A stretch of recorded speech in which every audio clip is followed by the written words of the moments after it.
Boa noite, pessoal.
Olá, Alan, boa noite. Olá, João. Você está me ouvindo? Escutando bem agora. Tudo bem. Tá tranquilo? Quem está em casa está ouvindo bem a gente? As demais pessoas, como é que estão? Heraldo, você está escutando a gente, Heraldo?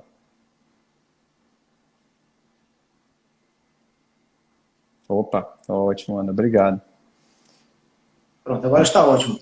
A doutora Ana Maravilha. Paula já deu o aval aqui. Gente, muito obrigado pela presença de todos que estão aqui com a gente essa noite. A gente pede para que vocês compartilhem essa live, né, com alguém que você acha que pode se interessar pelo tema, tá certo? Eu sou o João Paulo Baixo, sou médico otorrino aqui da Clínica Otorrinos, tá? E a gente está fazendo quinzenalmente umas lives, né, principalmente com o tema da nossa especialidade de otorrino. E a gente queria ouvir vocês Obrigado pelo feedback do som, gente. E a gente queria ouvir vocês para saber os próximos temas das lives, né? Os próximos já estão definidos, daqui 15 dias, mas a gente vai montar sempre uma caixinha de diálogo aí para a gente entender o que, é que vocês gostariam de escutar aí nas lives, né? Aqui, hoje a gente tem aqui com a gente o Dr. Alan Melk, né? Médico otorrino e médico anestesista também, né? Realmente é uma potência, viu, Dr. Alan? É staff lá do Aí é Hospital segredo, Geral de ninguém Fortaleza. espalha não, mano. Essas coisas ninguém espalha não. É staff lá do Hospital Geral de Fortaleza e também médico otorrino aqui na Clínica Otorrinos, tá certo? Grande Alan, muito obrigado por você ter aceitado o convite, estar aqui com a gente essa noite, tá certo? E a gente hoje vai falar sobre engasgo. Olha que temazinho mais peculiar, hein, Alan? Super interessante, né? Antes de mais nada assim, né, João? Acho que dá tempo ainda de te desejar um feliz Dia das Mulheres, né? Para as senhoras aí Com certeza. presentes na live, né? Principalmente, assim, desejar sucesso e respeito, né? Principalmente aqui no nosso estado, que a cultura é um pouco machista, né? Então a gente deseja todo o respeito aí para elas. Com certeza. Esse dia muito especial, de 8 de março, né, o Dia Internacional das Mulheres. Queria desejar aqui também os parabéns a todas as mulheres, né?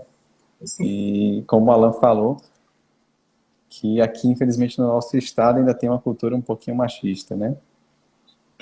Pesado. Alan, meu amigo, vamos conversar. O que é engasgo? Que tipo de engasgo que a gente vai conversar hoje à noite aqui na live? Então, João, definir engasgo, assim, quem já teve essa experiência, né? Ou já presenciou essa experiência, a pessoa já tem na mente o que é o engasgo, né?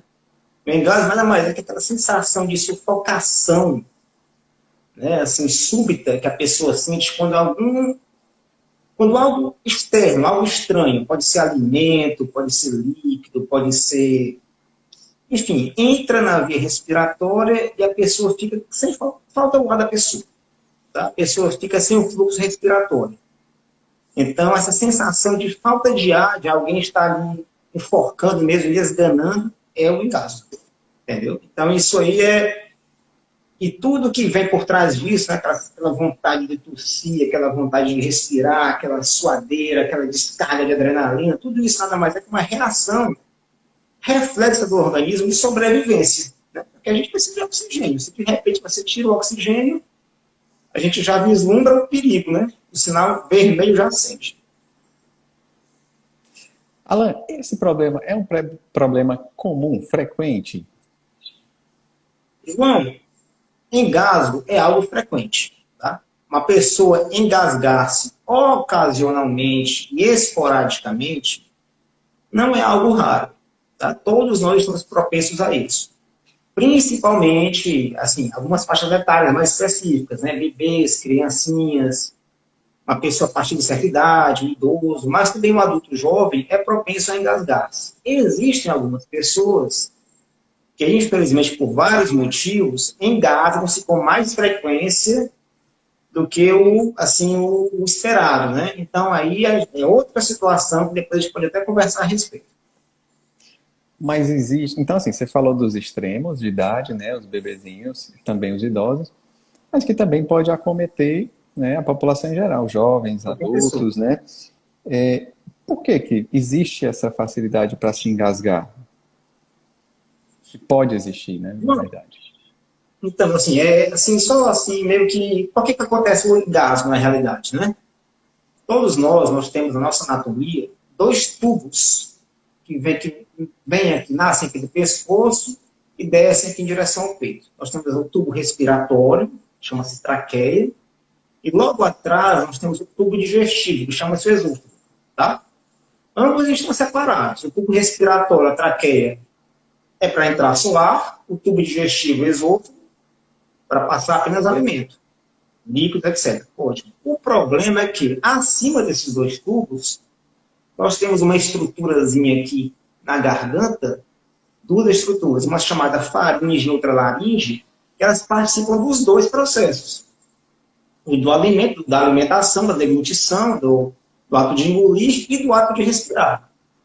E aí, tudo tem que estar perfeitamente sincronizado para não haver problemas. Quando há alguma desincronia nesse processo, algum alimento ou algo estranho pode adentrar a via respiratória e aí pegar a pessoa desprevenida, levar à obstrução e ao engasgo. Tá certo. Então aí você definiu bem para a gente o que é engasgo. E esse engasgo pode realmente apresentar um problema de vida, assim, algum um risco realmente maior que a pessoa deva se preocupar? Então, o engasgo, existem engasgos e engasgos, né? Existe o engasgo cuja obstrução é apenas parcial, ou seja, ainda passa o ar ainda. Nesse caso, o próprio indivíduo entra com uma reação reflexa de começar a tossir, entendeu? Para expelir esse material para fora e ser deglutido, ser engolido. Aí fica um susto, mas tudo passa, depois fica tudo bem. O problema é quando a obstrução é completa. Quando você tem um fechamento da via respiratória, aqui da traqueia, e realmente não passa nem para dentro, nem para fora, e a pessoa realmente, isso aí vai levar a pessoa em alguns minutos, se não resolvido, infelizmente, ao óbito. A pessoa vai morrer por conta disso. Inclusive, uma das causas frequentes de morte no nosso meio ainda. Em crianças abaixo de 1 ano, João Paulo, é o acidente que mais leva à morte. Muito mais que queda, que queimadura, que picada de cobra, entendeu? É muito mais comum levar à morte é o engasgo, a sufocação. Interessante, Alan. E nessa faixa, né, dos bebezinhos, geralmente eles engasgam com o quê? João, eles podem engasgar com basicamente o que eles conseguirem levar à boca. Tá? O Uhum. bebezinho mais novo, o recém-nascido, os primeiros meses de vida, é o que até os pediatras hoje em dia chamam de esterogestação, esse conceito, né? Uhum. Nós, seres humanos, a gente nasce completamente despreparado para estar nesse mundo, ao contrário de um animal, de um outro mamífero que já nasce ali no cavalinho, ele já nasce ali já andando, já começa a mamar, nem engasga e tal. O ser humano não, né? O recém-nascido, os primeiros meses de vida, nós somos muito mais feto do que criança, na realidade. Então, todo o nosso sistema neurológico, neuromuscular, ainda está em desenvolvimento. Então, o bebê, ele sabe sugar. Só que não é só sugar. Você tem que sugar, engolir e respirar. Tudo sincronizado. Porque a gente sabe, né? A gente pode pegar aqui um coco, colocar um canudo dentro, a gente sabe. Inconscientemente, a gente vai sugar, engolir e depois vai respirar. Ah, delícia, né? A criança não. A criança suga, daqui a pouco já está respirando, daqui a pouco está com a boca cheia de leite ainda, já vai sugar mais, entendeu? E aí pode se agitar, então isso é comum, pode ocorrer em casos por conta disso. E a criança também não tem o hábito, o reflexo de tosse ainda bem formado, que é um mecanismo de defesa nosso, né? Ao contrário dos adultos. Então, a criança ela é mais propensa a engasgar por conta disso. E quando ela vai crescendo, vai começando a surgir a questão da fase oral, né? A partir dos 3 meses de idade, a criança conhece tudo, conhece o mundo pela boca. Então, o que ela vai vendo, ela vai colocando na boca. Então, se ela, por acaso, encontrar algo pequeno, algo... ela vai colocar na boca e aquilo pode ser demitido. Entendeu? E ela não sabe se proteger, ela não sabe tossir, ela não sabe falar. Então, aí começam os problemas, né? Já que a via aérea dela também é uma via aérea proporcionalmente mais estreitinha. Então, qualquer coisinha pode obstruir completamente, né? Então, a criança, na verdade, quando nasce, ela vai aprender a coordenar esses movimentos, né? Além da Exatamente. deglutição, da sucção, né? Que ela realmente, apesar de ser uma É a coisa, respiração. um reflexo inato, né? Ela vai realmente colocar aquilo na boca e vai sugar. Ela precisa ainda aprender. E para isso, precisa de alguns cuidados, né, Alan? A gente vai deixar um pouquinho mais para frente para falar desses cuidados, o que é que as Certo. mães podem fazer, qual é a posição, qual é tudo direitinho. E aí você falou que já em crianças um pouquinho maiores, as crianças que já têm coordenação para pegar um brinquedinho, alguma coisa, elas podem levar isso à boca. Então essas seriam as principais causas na infância, né? E também a própria introdução alimentar também, né, João? A introdução alimentar também tem que ser muito cuidadosa, com a mãe, com o cuidador, a babá, sempre de olho, cuidado, né? Porque aí também qualquer coisa pode também, né? Algo mais liso, né? Entendeu? Uhum. Pode realmente escorregar. Então a pessoa tem que estar ali bem, né? Também tem esse perigo. Sim. Nos adultos jovens, Alan, o que é que levaria, tá certo, a um adulto jovem a ter esse problema de engasgo? João, um adulto jovem, a principal causa para engasgar-se é se alimentar com pressa, sem mastigar o alimento, tá? Alimentar-se, começando a mastigar, querer engolir, falando, brincando, rindo, andando, entendeu? Tudo isso aí são causas de engasgo, tá? O posicionamento de pessoas se alimentar deitada, ou semi-deitada, né? Então, tudo isso aí pode realmente levar ao risco de engasgo e não são raros, é muito assim. Não é raro você estar num ambiente externo, tipo um restaurante, uma praça de alimentação de shopping, e você observar uma pessoa engasgada. Não é raro. Inclusive, existem casos, relatos de pessoas que têm uma parada cardíaca realmente, tá? Em algum momento, assim, pode ser no ambiente público. Tudo leva a crer que seja um infarto. As pessoas até fazem manobras de reanimação cardíaca, massagem cardíaca, etc. E depois, quando o desfecho, infelizmente, ocorre, vão ver que tem lá algo obstruindo a via aérea dela. Entendeu? Pode acontecer. Talvez só, Qualquer pessoa talvez está só um, propensa a isso. Por isso que você tem que se alimentar com cuidado, tem que mastigar bem, saber que não pode estar rindo na hora não pode, é o famoso não comer de boca aberta, né? Assim, falando, entendeu? Isso aí é importante, são coisas, conceitos básicos, né? A gente tem que cuidar. uma questão de educação e de saúde também. Só abre um parênteses aqui, Alan. Tem uma visita ilustre aqui, tem um telespectador ilustre aqui, da Alemar, aqui lá de Portugal, um grande amigo seu, um grande amigo nosso, né? Doutor Márcio Meira, aí está Aí acompanhando, sim, viu? viu? Um abraço, Aí, Márcio. um grande abraço, meu amigo Márcio. Grande mestre da deglutição. É, outro grande mestre da deglutição, é verdade. Alan, e no idoso? No idoso, o que é que leva o idoso a ter realmente essa facilidade para engasgar? O idoso já é meio que um capítulo à parte. Porque, assim, a senilidade, né, o ato de envelhecer, como tudo no organismo, as coisas vão começando a ocorrer mais lentamente. E o ato de engolir, de alimentar-se no idoso não é diferente. Tá? O que acontece? No idoso é muito comum começar a haver uma perda da força muscular dessa região aqui do pescoço, tá? A região da faringe que a gente chama, né? Da região aqui do pescoço, da garganta. Uma perda também da sensibilidade, entendeu? Uma questão também, uma perda da capacidade de mastigação também, a questão da musculatura mastigatória, né? Muitos idosos no nosso país têm problemas dentários, né? Usam próteses, tá? As próteses muitas vezes são próteses mal adaptadas, são próteses antigas, tá? Então o idoso ele não mastiga direito, muitas vezes. Já tem essa fraqueza na hora de engolir. E tudo isso leva à propensão ao engasgo. Porque, assim, eu costumo até falar para os pacientes, né? A deglutição, nosso ato de se alimentar, é como se você estivesse assistindo uma orquestra sinfônica, certo? Você tem ali de 25 a 30 músicos completamente afinados, aquela música maravilhosa. É tão bonito e bom que, de cansado, você acaba dormindo na orquestra, não é verdade?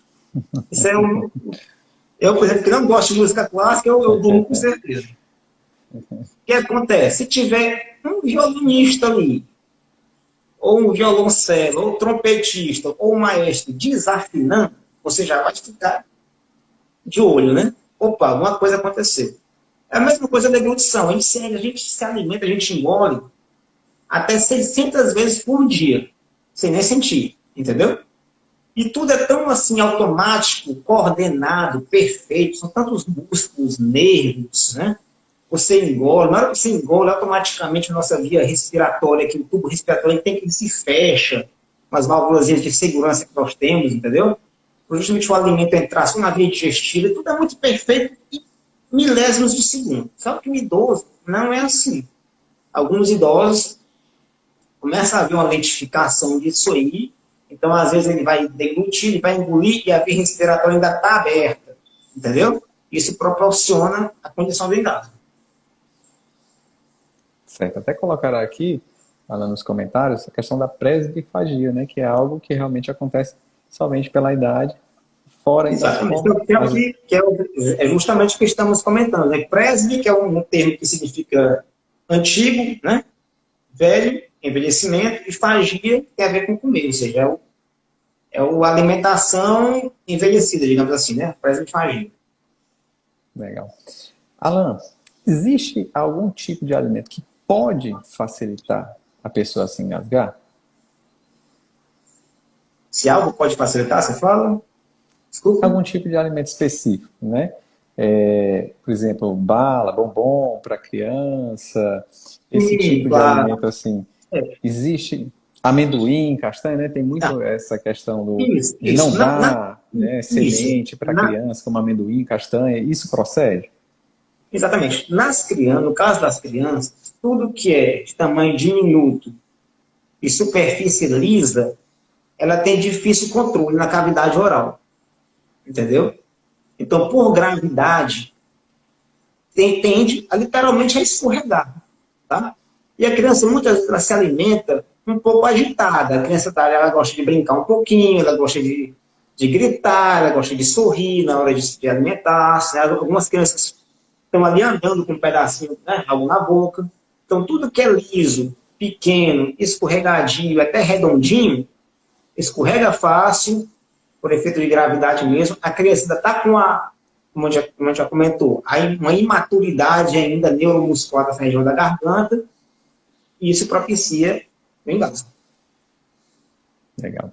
Então, isso valeria também para a questão dos brinquedos, para evitar os brinquedos pequenos para a criança, não? Exato. Os brinquedos, a Anvisa já tem um selinho lá, né? Qualquer brinquedo de indústria séria, que não seja um xing-ling muito, né? Daqueles bem.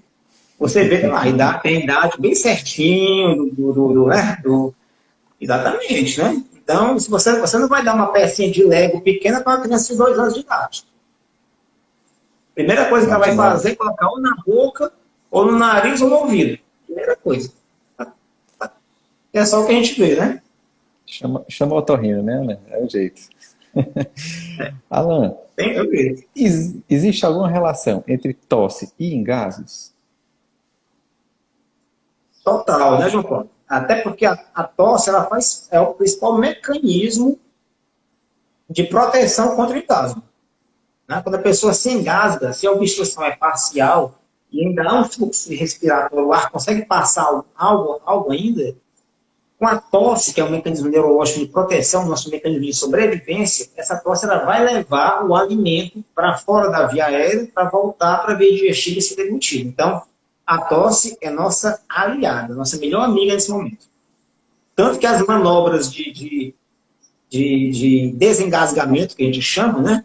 As manobras todas, no final das contas, elas tendem a induzir um mecanismo de tosse. A pessoa tossir com vigor e eliminar aquele material, entendeu? Legal. Então é importante não tentar evitar essa tosse, não é verdade, Alan? Não, a gente tem que induzir a tosse. A tosse é a nossa aliada. Legal, legal. Alan, e com relação a essa avaliação, como é que a gente consegue avaliar, né, essa pessoa que chega, às vezes, para você, que lhe procura no consultório, e aí fala, eu estou engasgando com isso, com esse tipo de alimento, como é que você avalia? Então, se a pessoa tem essa queixa de engasgo, ou seu parente próximo, seu amigo, seu pai, seu avô, você observa que a pessoa se alimenta com dificuldade, não está tendo aquele prazer de alimentar-se como era antes, demora mais a alimentar-se, fica com essa queixa de engasgo, então com a queixa de alimento preso na garganta, a gente já pensa num distúrbio da deglutição. Tá? Porque a deglutição, João Paulo, o que é deglutição? É só engolir? Não, é todo o transporte do alimento, do líquido, desde a boca até o estômago.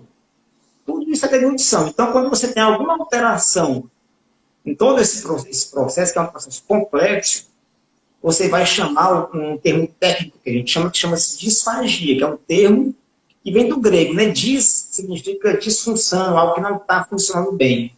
disfagia, como já falamos antes, de comer, ou seja, a alimentação não está ocorrendo bem. Então, chama-se disfagia, esse problema de deglutição. Isso é extremamente comum.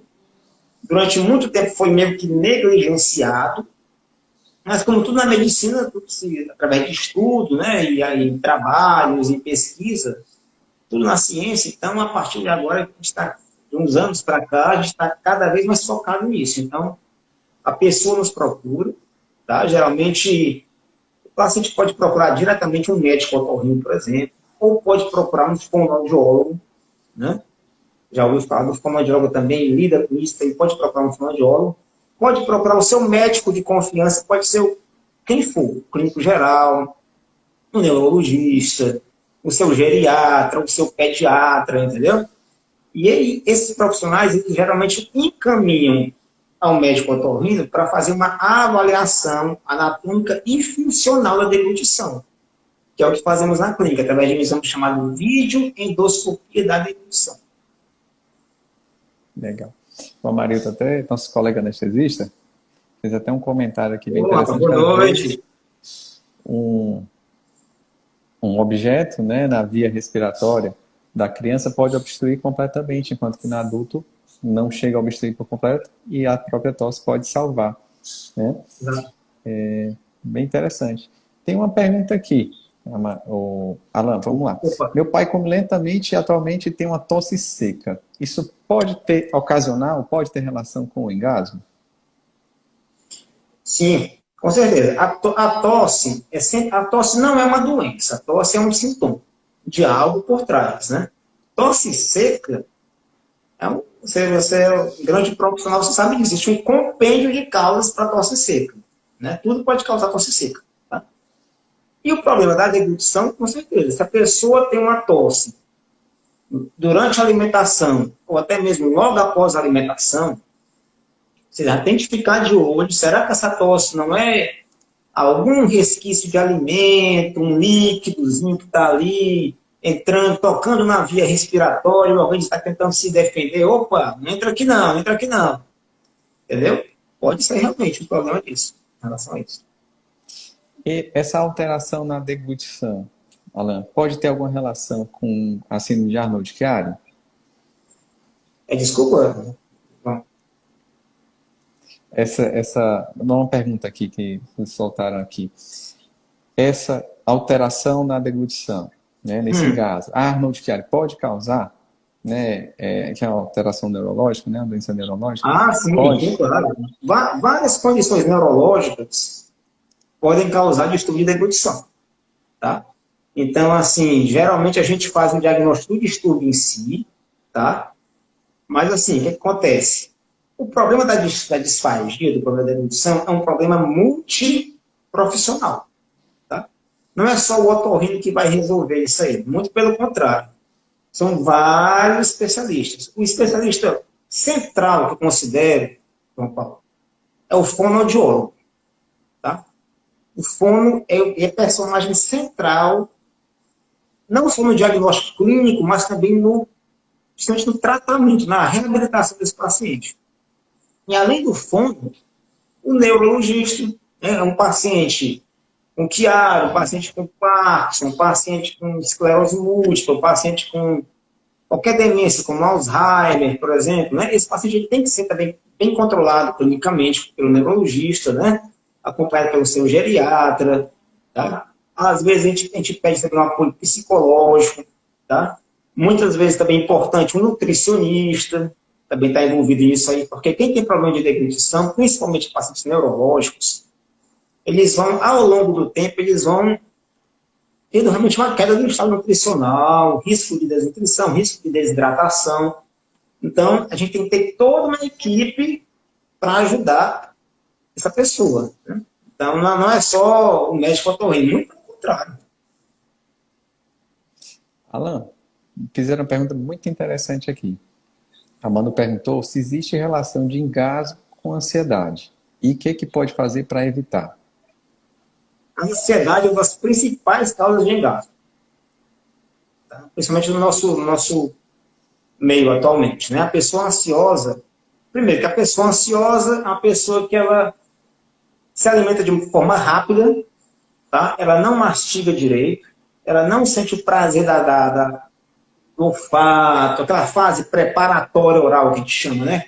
Sentir o olfato, sentir o paladar do, alimentação, do alimento, preparar, organizar o alimento na boca direito, mastigar, engolir com tranquilidade. Ela não tem isso. Então, ela pode pegar uma via aérea despreparada, ainda abertinha, o alimento pode cair na via aérea, a nossa válvula de segurança, que é a cartilagem epiglote, ainda não está fechada e a pessoa engasgar. Então, a pessoa ansiosa, entre tantos problemas que ela pode ter a disfagia também, conjuntamente. Até uma queixa bem comum no consultório, que é aquela sensação de bolo na garganta nela, que a gente vê tanto, né? A gente chama de globus faringe, né? É bem Exatamente. comum. E tem tratamento, Alan? O engasgo é uma condição que tem tratamento? Engasgo tem tratamento, agora o tratamento tem que ser completamente individualizado, né? Primeiro tem que saber o que está causando aquele engasgo, para quais tipos de condição está havendo aquele engasgo está ocorrendo, para que tipo de alimento, para que volume de alimento, que hora do dia está acontecendo aquele engasgo, como é que a condição da pessoa quando está se alimentando, a posição, é a própria pessoa que se alimenta, ou é um idoso que é um cuidador que alimenta, entendeu?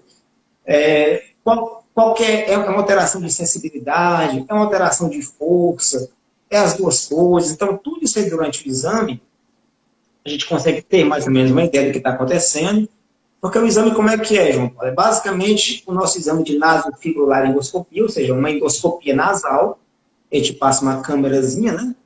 Dá uma sonda com câmera pelo nariz, vai até aqui região aqui da garganta, aqui da faringe, da laringe, que a gente comentou. A gente analisa como é que está a anatomia, se está tudo ok, se tem alguma alteração assim, algo obstruído, algo diferente. A gente testa a sensibilidade da pessoa. É muito comum a sensibilidade estar alterada. O normal é você tocar e a pessoa já tossir, já sentir. Muitas vezes a pessoa está com a sensibilidade já reduzida e a gente faz tipo um ensaio, uma imitação de um lanche. Tá? A gente dá um gole, pede para a pessoa tomar um líquido, oferece algumas colheradas como se fosse de iogurte, de um mel, de um suco um pouquinho mais espessado, como um suco de manga, por exemplo, entendeu? A gente oferece um biscoito, uma bolacha. A pessoa muitas vezes fala, pô, eu engasgo geralmente com isso, isso e aquilo. A gente, então você pode levar para a gente fazer, no dia do exame para te fazer, te testar com o que você acha que engasga. Então a gente testa, a gente vê o que a pessoa se dá bem, o que a pessoa se dá mal. E baseado nisso, a gente propõe a terapia. Geralmente, o ponto-chave da terapia é a fono. O paciente geralmente vai quase, praticamente todo paciente se beneficia de fonoterapia. E a fono tem que ser uma fonoterapia bem feita, individualizada e sistemática. Né? A fono ir uma vez ou duas vezes na casa da pessoa, falar que é para fazer assim, assim, assado, porque não vai resolver. Tem que ter um acompanhamento sério para poder a pessoa sentir, né? Se beneficiar. Entendeu? E existe alguma consistência, via de regra, que seja pior, mais difícil de deglutir? Seja líquido, pastoso, sólido, o que é mais fácil, assim, nessas condições como idosos? Primeiramente, isso é muito individual, João. Tem gente que tem dificuldade para sólido, mas não tem para líquido. Tem gente que se engasga rapidamente com líquido, mas não queixa para sólido. Tem gente que se engasga para sólido e para líquido, mas toma sopa, mingau, ou seja, pastoso, tranquilo. Então, isso é muito individual. Mas, no geral, os alimentos sólidos e mais secos, para quem tem fraqueza muscular, né? Como idoso, por exemplo, carne, algo muito fibroso, farofa, farinha, pipoca, entendeu? Tudo que exige um pouco mais de força, isso é mais comum da pessoa queixar de engasgo. Se a pessoa tem uma diminuição da sensibilidade, o líquido é mais perigoso, que a pessoa ingere, rapidamente o líquido entra na veia respiratória, e a pessoa, na realidade, nem se atenta a isso, e aí é que está o perigo. A Margarita fez uma pergunta aqui muito interessante. Você acha, Alan, que tem alguma relação, o uso de telas, smartphone, tablet, TV, durante a alimentação? Isso tende a gerar engasgo na criança? Sim, porque gera distração, né? E não é só criança, não, é adulto também, viu? É a mesma situação da pessoa que está aqui distraída aqui, vendo vídeo, aí está com o alimento na boca engolindo, daqui a pouco o vídeo é um negócio engraçado, a pessoa começa, né? Já dá aquela gargalhada, ó. Pronto. Batata. É a mesma coisa que criança. Né? Então, com certeza, é um dos motivos atuais de engado. Boa pergunta, viu, Marilton? Parabéns. A Cláudia perguntou também, Alan, se hérnia de hiato pode ter relação com engasgo. Explica pra Hoje, gente o que é hérnia de hiato, Alan. Explica primeiro pra gente. a hernia de hiato, na realidade, o que é? No nosso sistema digestivo, nós temos algumas válvulas de proteção para evitar o quê? Que o ácido do estômago, né, suba, reflua em direção, né, ao esôfago, que é aquele tubo digestivo que a gente comentou no início, e até aquelas estruturas mais altas aqui da garganta, que é a faringe e laringe. Tá? Então, quando a gente tem uma diminuição da força, né, esses esfíncteres, essas válvulas, tá? Então, tudo isso aí leva a um quadro que a gente chama de refluxo. Refluxo vem de refluir, de voltar. E quando a acidez do estômago, que é muito intensa, ela sobe, corroendo mesmo, levando a lesões inflamatórias, esofagites, etc., podendo subir até aqui a região da laringe, aqui em cima da garganta, né? E ocasionar o engasgo. Inclusive, o refluxo é uma das principais causas de engasgo também. A pessoa pode ter engasgo e disfagia. Você pesquisa várias coisas, pesquisa doença neurológica, pesquisa, e quando você vai ver, o problema do paciente é refluxo. Legal, interessante, Alan. Inclusive, João, desculpa, existe uma condição que é comum, na realidade, que é uma sensação de sufocação intensa à noite. A pessoa está dormindo e, de repente, pode acordar de madrugada completamente com falta de ar. Entendeu? Eu digo isso porque não só baseado em pacientes e no que a gente lê, mas já aconteceu pessoalmente comigo 2 vezes já isso aí. Tá? Uma vez na época da residência, né, um bom tempo atrás, residência você sabe, né, a gente estuda 24 horas por dia, 7 dias por semana, a gente raramente sai, raramente bebe, né? Mas assim, ocasionalmente você exagera um pouco mais que o normal. Isso é raro, não é comum, é muito raro. E aí, um belo dia, eu exagerei um pouco, fui deitar, acordei às 3 horas da manhã, completamente sem ar, né? Completamente sem ar, achando que eu morava só ainda. Pronto, vou morrer aqui, vão dar conta de mim daqui a 3 dias já, né? Aquela situação, né? Completamente sem ar. Aí depois retornou ao normal. O que é isso? Chama-se laringoespasmo. Tá? O refluxo, o ácido sobe em uma quantidade maior que o ideal, né, do que usualmente já sobe, atinge a região aqui da garganta, da laringe, aí o organismo, o reflexo, né? Opa, esse ácido aqui não vai entrar no meu pulmão, não. Se fecha. Espasmo, né? Contração. Então, essa pessoa já acorda por falta de oxigênio. Entendeu?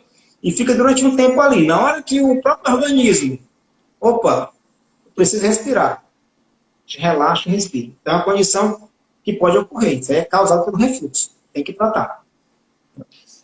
Alan, essa condição que você falou do laringoespasmo, ou seja, quando as pregas vocais elas fecham, pode chegar ao ponto da pessoa morrer porque não consegue respirar? Isso é interessante esclarecer bem para quem está assistindo a gente.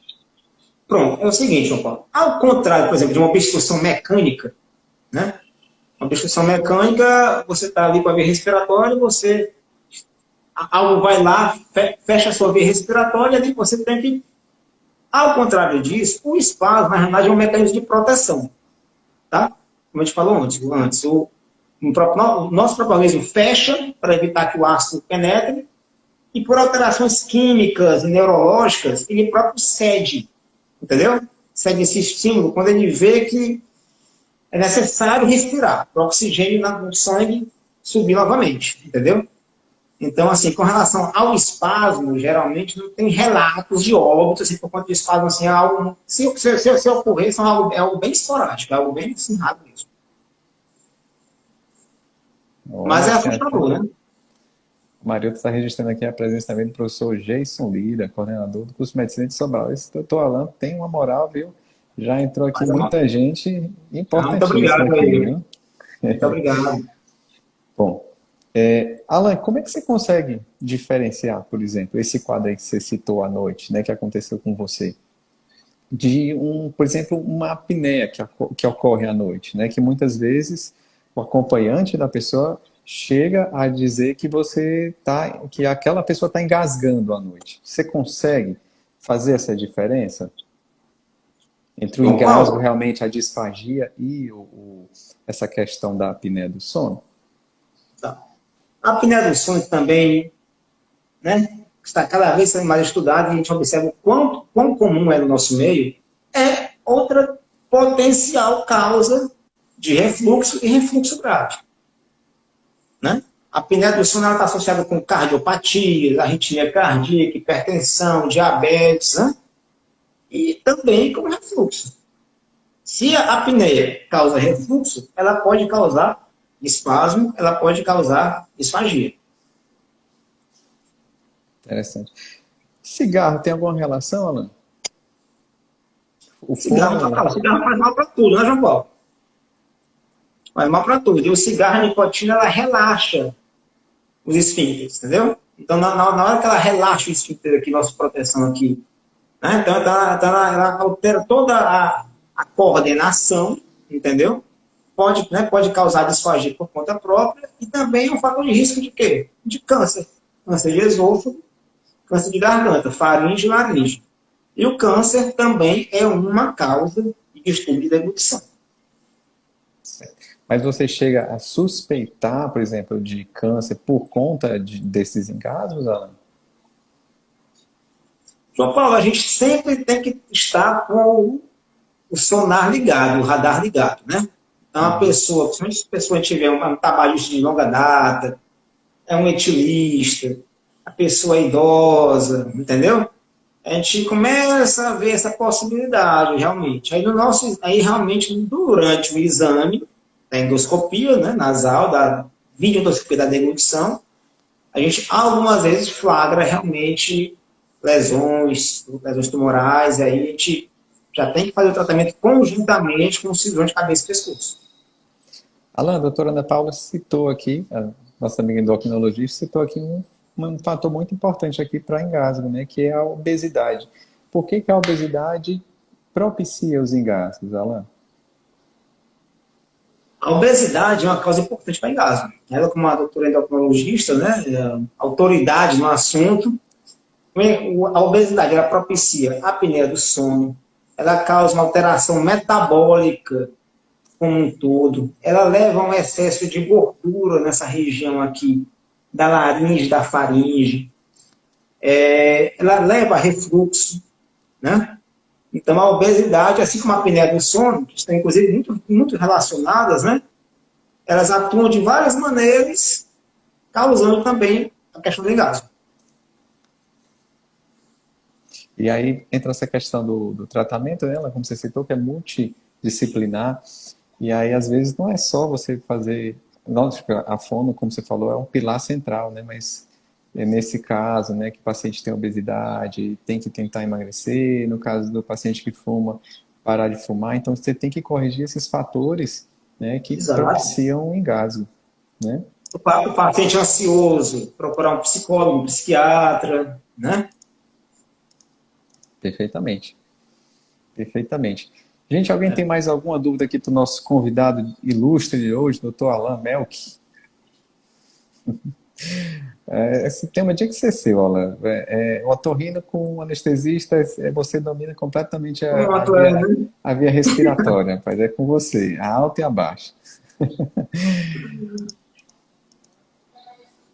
Eu vou dar aqui uns minutinhos aqui para ver se apareceu alguma pergunta aqui, doutor Alan.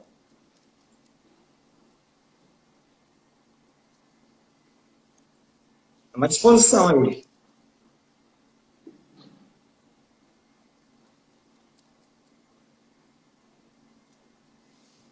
Então, assim, Alan, fazendo um breve. Apareceu uma pergunta aqui interessante.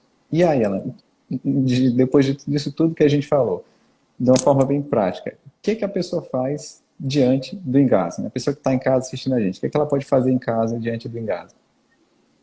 Pronto, ótimo. Então, assim, João Paulo, primeira coisa, né?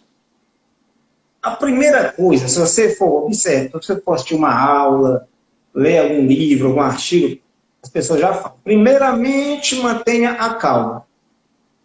Isso aí eu acho, pessoalmente, muito teórico. Porque, assim, uma coisa é eu estar, como eu já citei antes, numa sala, uma praça de alimentação de um shopping, um desconhecido do meu lado engasgar, então eu vou lá, realmente, mais ou menos calmo, tentar fazer algo, né, alguma manobra de desengasgamento para ajudar a pessoa. Outra coisa é você estar em casa, ver um pai, uma mãe, um filho, né, engasgado. Então, assim, manter a calma eu acho algo muito difícil. Agora, você tem que evitar, primeiramente, o desespero. Porque quando você se desespera, você perde o senso de pensar. Então, quando você não pensa, você não vai agir, você vai ficar paralisado. Tá? Então, primeiramente, fique nervoso, mas não fique desesperado. Tá? Fique nervoso, mas vamos fazer alguma coisa. Entendeu? Primeira coisa é essa. Se você tem alguém do seu lado, já chame alguém para ajudar. Ajudar como? 192, vamos ligar para o SAMU. Tá certo? No último caso, digamos assim, tá? A pessoa já vai ligando aqui e você já vai observando. Existem algumas manobras, João Paulo, de desengasgamento que a gente chama, que são as manobras de Heinrich. Esse termo Heinrich, esse nome estranho, é uma homenagem ao médico, um médico americano, na década de 70, bolou essas manobras, tá? Que é uma manobra que salva vidas realmente, que são manobras simples, que tem a do adulto, e tem a do bebezinho, né, que são coisas bem diferentes. A do adulto, do jovem, da criança pequena, é basicamente a mesma. É aquela manobra que você abraça a pessoa por trás, né, abraça a pessoa por trás, coloca uma mão fechada na região aqui, um pouco acima do umbigo, na boca do estômago, e com a outra mão você faz uma pressão realmente para cima.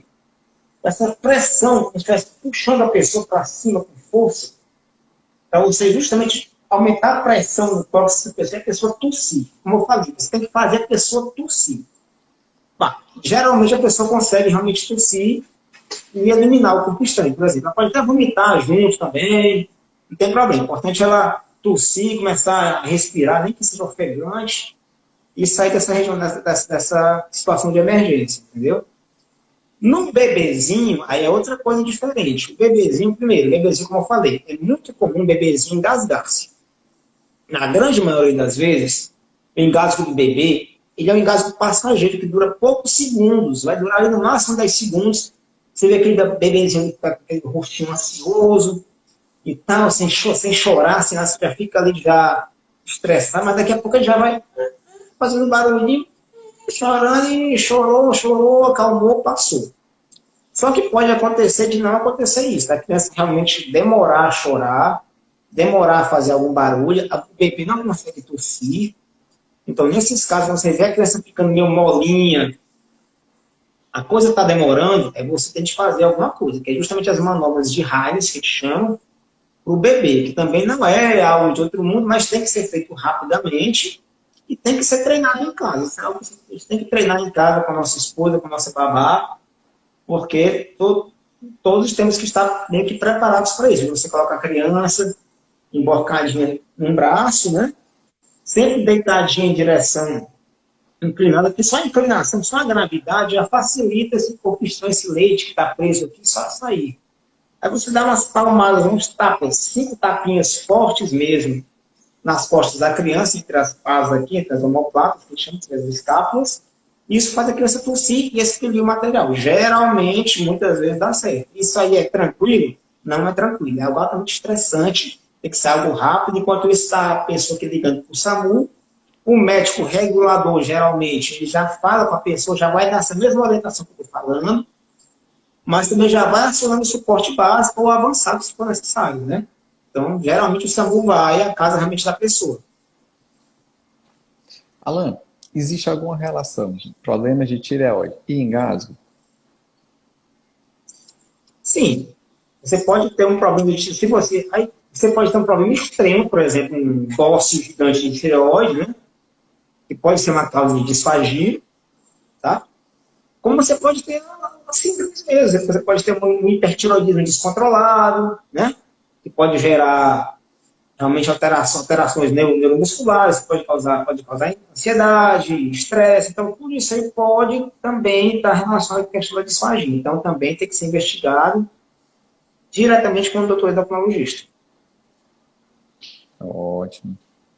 Ó, a Marina está complementando aqui, falando que a cor arroxeada, né, que é essa cor que a gente chama de cianótica, dos dedos ou das extremidades, deve sempre ser um sinal de alerta, né? Um sinal que o oxigênio está realmente mais baixo. A Ana citou aqui, a doutora Ana Paula, citou que o hipotiroidismo, né, ela tem relação também.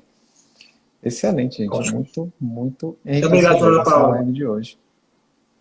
Né? Muito legal mesmo. Sou autoridade, hein, Você Paulo? queria...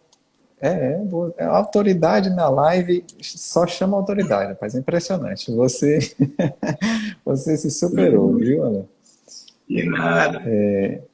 Gente, primeiramente eu queria agradecer a presença de todos vocês, tá certo? O nosso time vai estar aqui online pronto para responder, quem tiver ainda alguma dúvida.